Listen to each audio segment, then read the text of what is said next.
খুব ছোট ছোট পাশে খেলে যাচ্ছেন গোড্ডা ফুটবল একাডেমি।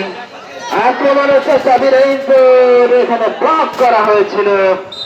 বল সরাসরি সাইড লাইনের বাইরে,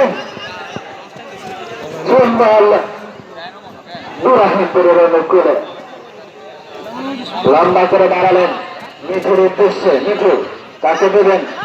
সামনে এগোচ্ছেন,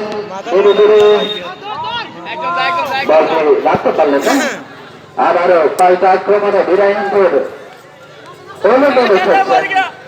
পাল্টা আক্রমণে এখানে একটি সুযোগ ছিল গোড্ডা ফুটবল একাডেমি, কিন্তু মিঠু ব্লক করে দিলেন।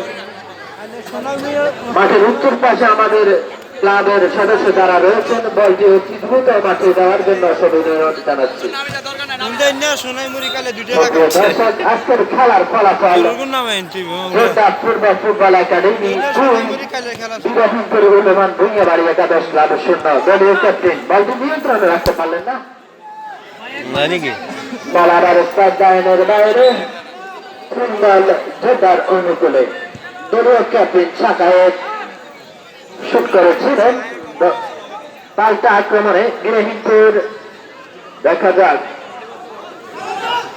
পাল্টা আক্রমণ লম্বা করে দাঁড়ালেন, ফাঁকা জায়গা ছিলেন। বল